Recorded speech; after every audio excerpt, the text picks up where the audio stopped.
Tzvi Lebetkin, the Rabbi from another planet. Please like, share, and subscribe, and ring that little bell. Ring the little bell so you're notified when new videos drop. And this is a review of Doctor Who, the Doctor Chronicles, the 12th Doctor, Volume 2, Timejacked, starring Jacob Dudman and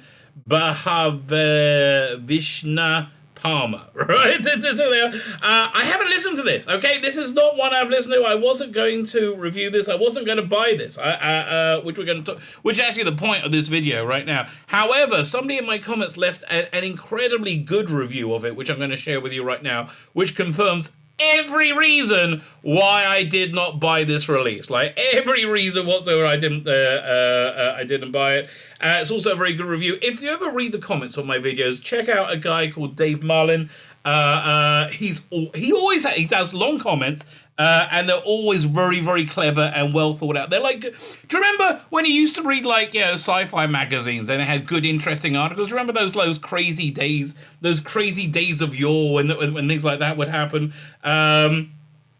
It's like that, right? It's like that. So we're going to be going over his review of it, and we're going to go over my review of why I didn't buy this. This has been a bit of a rebuilding year. I think this is a year for Big Finish. You know, when you turn around an oil tanker, you don't do it on a dime. You've got to do it slowly. Really, that's what Andrew Cartmel, that's how he described taking on Doctor Who in the late 80s. It was in a dire state when he got to it. And season 24 was him slowly trying to turn that round, right? Which I think was reasonably successful now in hindsight. I got the Blu-ray of it when it came out. Looking forward to season 17. Oh, should be getting that any day now.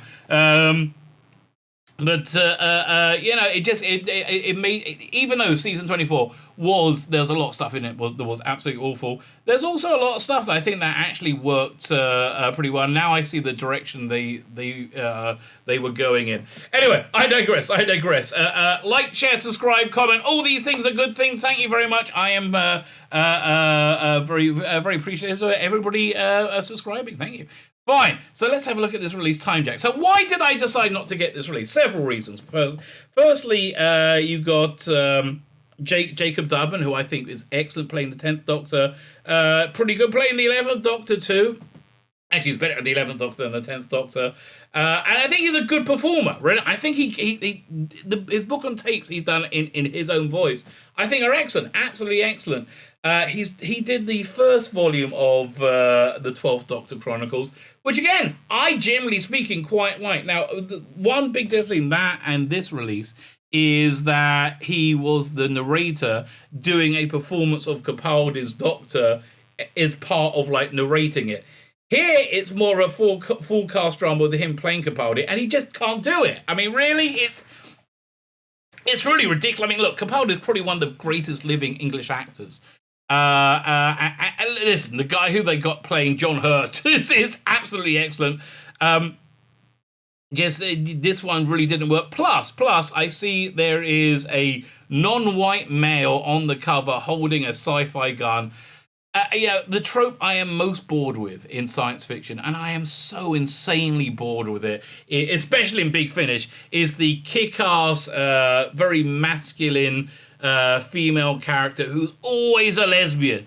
You know, like, who is a stunning and brave key to everything. I've seen it so many times in so many Big Finish releases. And again, when I do my review of this year, we're going to see them turning the ship around, and these things kind of fall by the wayside. Honestly, if the message of Spider-Man No Way Home isn't reaching home to all these progressive liberals who determined to boringly lecture through the garbage they put out, and instead just try and entertain, I don't know what. I don't know what's going to get through to them. Probably nothing. But I think, you know, the financial realities have got through the Big Finish. This is probably at the one of the last gasps of their utterly foolish policy, right? Utterly foolish policy. Fine. Let's read the blurb for this. The Doctor's been timejacked. Rookie time agent Kira Sandstorm. Well, again, it's always kick-ass women from the future, right? It's always kick-ass women from the future who are stunning and brave lesbians and trans, whatever they are. It's every freaking thing all the time. And needs the doctor's help. She's prepared to go to extreme measures to get it. Unwillingly whisked away from St. Luke's University, the doctor discovers that being forced off Earth is only the start of his problems. So the first part written by Matt Fidden, who pretty darn good writer. Not fantastic, but pretty darn good. The Doctor wants a peaceful afternoon playing guitar in his study. Kira wants the Doctor to take her from Earth to a planet Calendar. Reluctantly, the Doctor agrees, but when they arrive, Calendar isn't how Kira remembers it. Something has gone very wrong. And episode 2 is Split Second. Oh dear, that wasn't meant to happen. Part 3 is The Weight of History, also by Lou Morgan. The founder built their planet and their people from nothing. Their lives and their very world are dependent on the whims of the founder. All praise the founder. Whatever. I just like. Honestly, it's just this is all the tropes that made me not stop buying Big Finish. I used to buy everything, right? I now much more selective. So let's read this review.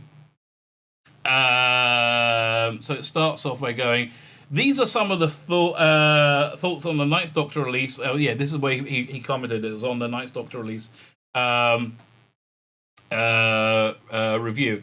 Echo my thoughts on the 12th Doctor's Chronicle, Volume 2, which I began listening to yesterday, but now I'm struggling to find the stamina to finish. Exactly. That's exactly where I would be, right? And you're not getting another, $20 off me to wag your finger. I championed the 11th and 12th Doctor Chronicles series at first, especially the 11th Doctor set, which is especially strong. Recommended from me. Treat yourselves to this gem. Yeah, that actually was kind of fun. The first volume, yeah. Second volume, didn't bother buying. Didn't bother buying for a reason. The second set, though, are substandard quality releases. This was exactly what I expected. The 12th Doctor set, Timejacked, there's an attempt to do 3 interlinked stories, which I like doing that. I mean, I think the best of the 9th Doctor's box sets they put out have all been... the best one has been the first one, which was by Nick Briggs, and 3 interlinked stories. They were very good, right? They were actually very, very, very good, and a strong recommend for me. And I think that's definitely been the strongest of those releases so far. So let me keep reading. 1 second. Let me fine. Second substance with the 12th Doctor Timejacked, there's attempt to do 3 interlinked stories, which usually dependable map fit and script editing and contributing. I hope this would be a decent release that would make up for the disappointing release of the 11th Doctor Chronicles, which I didn't bother getting for the same reason. Again, seeing this woman, what's her name, Pravisha Panda Bear, whatever her bloody name is, on the title, on the cover, it was enough to make me go, no, no. I've been here too many times before. Anyway, so Matt Flynn, I hope this will be a decent release, and when we got disappointing 11th Doctor release, but despite the addition of director Helen Goodwin, who's normally very, very dependable, this set is appallingly bad, okay? Not a recommend. Set somewhere around Peter Capaldi's 3rd season, this set begins with the arrival of Kira Sandstorm, a time agent from the same school as Captain Jack, as Jack Harkness. Well, but of course she's a stunning and brave woman. When one of her earliest lines is to boast of ways of getting 5 stars in her exams and telling everybody how great she is. The tone to this figurehead of female superiority is set for the entire release. Yes. I mean, it's just insane compensation. I heard Nicholas Briggs talk on a 3rd Doctor box set, one with Tim Treloar a couple of box sets ago, about when Wendy Craig was co-starring in it, saying how she had to use a pseudonym to get her anything written on TV. Okay, but that was 50 years ago. Yeah, making stunning and brave whamming that nobody can relate to, nobody's interested, and nobody really wants, isn't really working out that well. Like, how badly do I think it's working out? Let me explain how badly I think it's working out. There are BitTorrent sites you can go to that put out pretty much everything Big Finish gets. Like, as it comes out, like, boom, gets pirated straight away. This one hasn't been. No one can be bothered. That's what I like. Is no one can be bothered. Okay. Yeah, how great she is. She's a figure. She's a figure who is very familiar to in Big Finish output, which I'm not supporting anymore because of it. An independent, intelligent, strong, assertive woman, TM, who is the cleverest and most assured person in the room, indeed any room. She is exactly the same as the 4 independent, intelligent, strong, assertive women who starred in overtook actually the recent 11th Doctor set. These characters were these characters were experienced in. These characters we experience in these sets, not three-dimensional, multifaceted companions like Rose Tyler, Tegan, Barbara Wright, Bill Potts, Sarah Jane, Polly Wright. No, these are one-dimensional. Yes, one-dimensional. See, here's the thing. On top of everything, these things are crap. Okay, these things are crap. One-dimensional functions we experience in Big Finish output. They're ciphers. These females are purely plugins and completely interchangeable, whether it be an 18th century women's prison or a futuristic medical base or a displaced, obnoxious time agent, as we see here. Where is the variety, the effort, the Jane Slavins as Ann Kelso, a more three-dimensional, believable woman than these? Perhaps it is the caliber of the actresses that giving the part more depth than is actually on the page. That could well be. That could absolutely well be. But this is one of Big Finish's major problems at the moment, as I see it. So focused on box ticking and waving various flags, they've forgotten the key factor to being successful is offering variety. A very good point. Variety in stories, variety in characters, and there is none in the second Chronicles volume. Just a cookie cutter succession of one-dimensional, independent, strong, assertive women. There's no depth, no effort being put into by those concerned. Just people collecting the money and running away. Well, they feel that they're like punching the patriarchy in the eye as well, right? They feel that we're gonna get you. Oh, totally, we're gonna get you because we're so stunning and brave and good at everything. Because that's what we are. It's just whatever. Fine. With the page. The story launches. The story that launches Timejacked defies any attempt at review. It's so poor. Really, I might now. You're making me want to listen to this. As it's so poor. In that actually there is no story. From what I could gather, Kira Sandstorm hijacks the TARDIS, the Doctor and the TARDIS, out of responsibility for Sandstorm, responsibility for society losing identity and engaging in temporal cloning. What? Let me read that again. That sounds stupid. What? Kira Sandstorm. She turns out to be responsible for a society losing its identity in engaging in temporal cloning. What we have though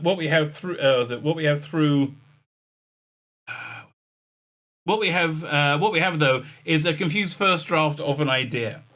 Okay, I hear that, and you get that a lot. Listen, if somebody's of a protected status, you can't criticize them. Right? Because they're of protected status, right? I.e., they're a woman. You can't criticize them. You can't criticize their work. And it's boring bloody work. I mean, a great example of that. There used to be this Marvel story retreat every year when and all the people writing at Marvel go in and they'll pitch their ideas and everybody will tear it apart. You can't do that anymore. The writers at Marvel can't be told no. Vita Ayala telling her idea sucks. She'll have a nervous breakdown. And you will be cancelled for doing it. First I drafted of the year, the sort of thing that is sent in by a writer on the as a basis story. There are echoes of it taking some inspiration from Stephen Moffat's The Almost People, but that's not a good thing to take inspiration from. A story about cloning and identity, but unlike that story, Matt Fitton's story here has no logic to it, no shape to it, no point to it. It is nothing short of abomination. Wow, that's really bad. Which Matt Fitton has put his name to, and which I am sure he scripted and which no one, I am sure, has script edited. It's probably true. How can this be this impenetrable mess of a script being commissioned and paid for unless it was a backhander for Fitton and intended for a range that deemed unworthy of being utterly worthless? I guess that it is, yeah. Perhaps I'm wrong. Perhaps the idea, or perhaps instead of another example of big finishes, writers pool being stretched to the point where they are now exhausted and struggling to perform the required level anymore. As we move to the second story, it doesn't get any better. Lou Morgan now picks up from where Matt Fitton left off. The Doctor and Kira Sandstorm arrive on Earth, but now an unrecognizable time agent has cracked time with her actions, and at the debut of last story, and history is being warped and rewritten as the Doctor is asserting is assessing the scale and cause of the disaster, but shows no obvious anger towards her.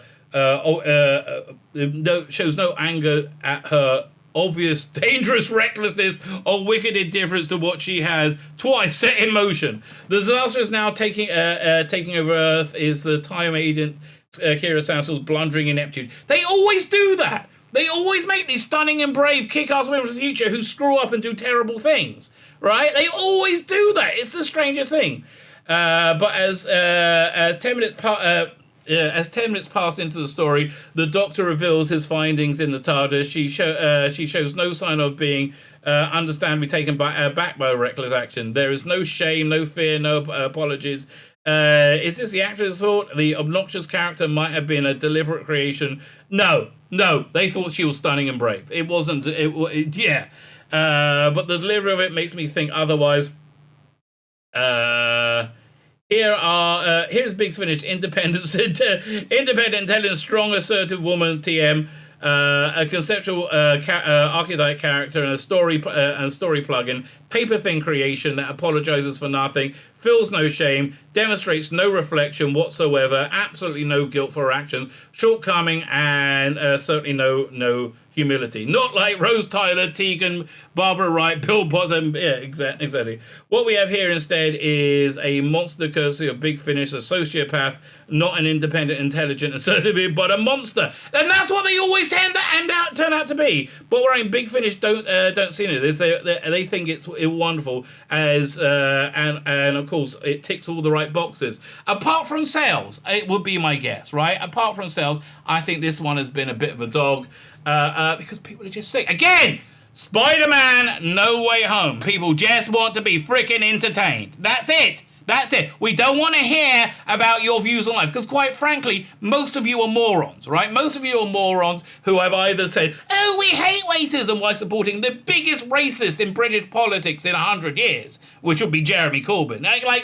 Most of you are utterly belittling morons who go, oh, the Tories are bad. No, they're all bad. They're all bad. Nobody's good, okay? Nobody's good. Anybody who wants to go into politics should therefore be prohibited from going into politics.